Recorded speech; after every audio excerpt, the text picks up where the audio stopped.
Good evening student and welcome to Rajrajesh institute. प्रतिशत के series में आज ये दूसरा सवाल है। आप इस सवाल को देखिए। कहता है चीनी के दाम में 25% की वृद्धि होने पर एक आदमी 100 रुपया में 4 किलो चीनी कम खरीदता है, यानी दाम बढ़ गया तो अब चीनी कम खरीदता है। तो कहता है चीनी का नया मूल्य क्या है। बहुत सिंपल सी बात है। सवाल को समझिए। सवाल को समझने के लिए हमारा लर्निंग पॉइंट क्या क्या है। लर्निंग पॉइंट में आप एक चीज सीख लीजिए। हम सबसे पहले सीखने का बिंदु बोलते हैं। नहीं तो सवाल बहुत तरह से बनाया जा सकते हैं, लेकिन हमको कम समय में और विथ कंसेप्ट बनाना है, याद नहीं करना है। अगर बोलता है चीनी के मूल्य में 25% की वृद्धि हुई, तो सीखने का मतलब ये है ये परसेंट को हम फ्रैक्शनल वैल्यू में कैसे बदलेंगे। तो ये हो गया 1/4।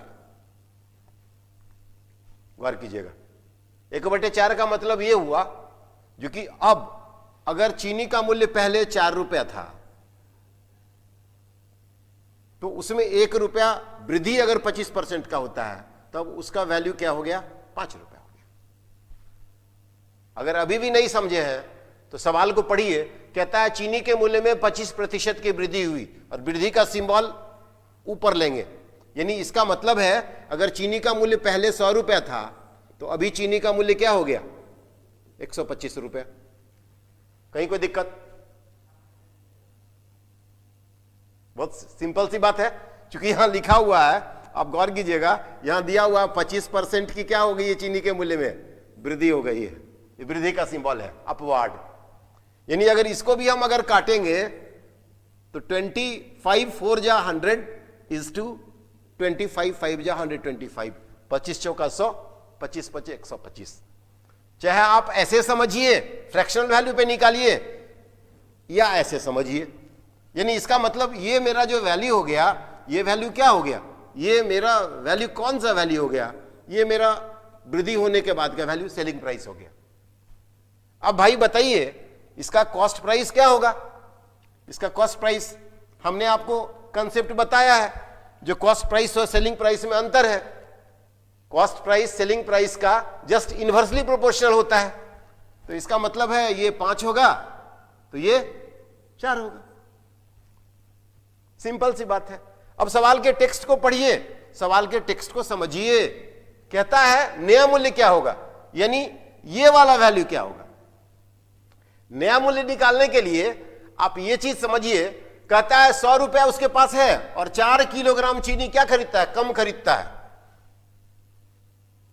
100 रुपया है, 4 किलोग्राम कम खरीदता है। इसका मतलब आप गौर कीजिए, इसका डिफरेंस कितना हुआ, 1 का। जब 1 यूनिट है तो कम खरीदने का कितना है, 4 kg। तो भाई ये तो 5 यूनिट है, ये 4 यूनिट है, तो इसको हम 4 से अगर गुना करेंगे, इसको हम जनरली 4 से गुना करेंगे और तो इसको भी 4 से गुना करेंगे, तो इसका मतलब ये हो गया 20 और ये हो गया, गौर कीजिए, 16। हमको वैल्यू, ये पहले वाला वैल्यू है और ये अभी वाला वैल्यू है। रुपया कितना है मेरे पास, 100 रुपया है। तो 100 रुपया में 16 से भाग दे देंगे, नहीं तो कितना होगा, 4 चौक 16, 25 चौका 100, यानी 6 पूर्णांक 1/4, यानी 6.25 रुपया। This is the answer. Old निकालना है तो ओल्ड से निकाल लेंगे। यानी अगर मान लीजिए पुराना पूछेगा तो हम 100 में 20 से भाग दे देंगे, यानी पहले 5 रुपये था, बढ़कर क्या हो गया, 6.25 रुपये प्रति किलो। तो आंसर मेरा पुराना, ये नया वैल्यू पूछ रहा है तो नया वैल्यू हुआ। फिर नेक्स्ट सीरीज में इसी तरह के पूछे गए जो सवाल हैं, जो अपकमिंग क्वेश्चंस पूछे जाते हैं, हम फिर नेक्स्ट लेक्चर में आपको नेक्स्ट सवाल पे को इंट्रोड्यूस करेंगे। तो let us call it a day. आज यही तक। Have a nice time.